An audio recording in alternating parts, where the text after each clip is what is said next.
পদ্মা সেতুর অর্থায়নে বিশ্বব্যাংকের ফিরে আসাকে সরকারের সফলতা বলে উল্লেখ করেছেন মহাজোট সরকারের মন্ত্রী ও নেতারা। তবে বিরোধী দল বিএনপি একে সরকারের সাফল্য মানতে নারাজ, বরং বিশ্বব্যাংকের অর্থায়ন নিয়ে জটিলতার জন্য সরকারকেই দায় দিয়েছেন দলের ভারপ্রাপ্ত মহাসচিব মির্জা ফখরুল ইসলাম আলমগীর। দুর্নীতির চেষ্টার অভিযোগে পদ্মা সেতুতে বিশ্বব্যাংকের অর্থায়ন বাতিলের পর সরকার নিজ টাকায় সেতু নির্মাণের ঘোষণা দেওয়ার পাশাপাশি দাতা সংস্থাটিকে ফিরিয়ে আনারও চেষ্টা করে।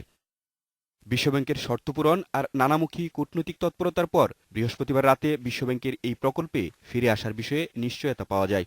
বিষয়টিকে সরকারের সাফল্য হিসেবে দেখছে আওয়ামী লীগ। যে অর্থায়ন তারা বন্ধ করেছেন, সে অর্থায়নে তারা ফিরে আসছেন, শুভ লক্ষণ। তবে এমন তাদের স্বাগত জানাই। আমাদের মূল টার্গেট হচ্ছে পদ্মা সেতু নির্মাণ করা, যেহেতু আমরা এটা নির্বাচনে আমাদের প্রতিশ্রুতি ছিল। আমরা এই পদ্মা সেতু কাজ শুরু করতে পারলেই আমি মনে করব যে এটা আমাদের একটা বড় সাফল্য হবে।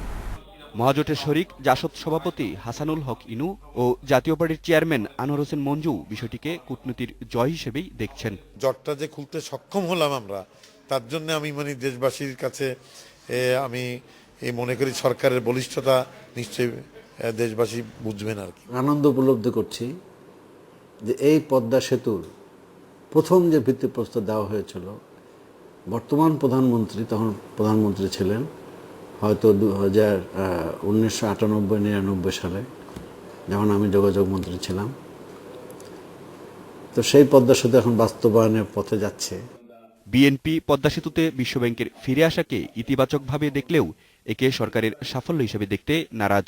আমরা প্রত্যাশা করি যে এরপরে সরকার এই প্রকল্পে কোনো দুর্নীতির প্রশ্রয় দেবেন না এবং যারা দুর্নীতিবাজ তাদের নাম প্রকাশ করবেন এবং তাদের শাস্তির ব্যবস্থা করবেন। বর্তমান সরকারের অন্যতম নির্বাচনী ইশতেহার ছিল পদ্মা সেতু নির্মাণ। ক্ষমতায় থাকতে কাজ শেষ করারও ঘোষণা দিয়েছিলেন মন্ত্রীরা। তবে নানান জটিলতার কারণে এটা শেষ করা না গেলেও এখন সেতুর কাজ একটা পর্যায় পর্যন্ত নিয়ে যেতে চাই সরকার। পদ্মা সেতু ইনশাআল্লাহ আমরা নির্মাণ করব। Masud Curzon, independent news, Dhaka.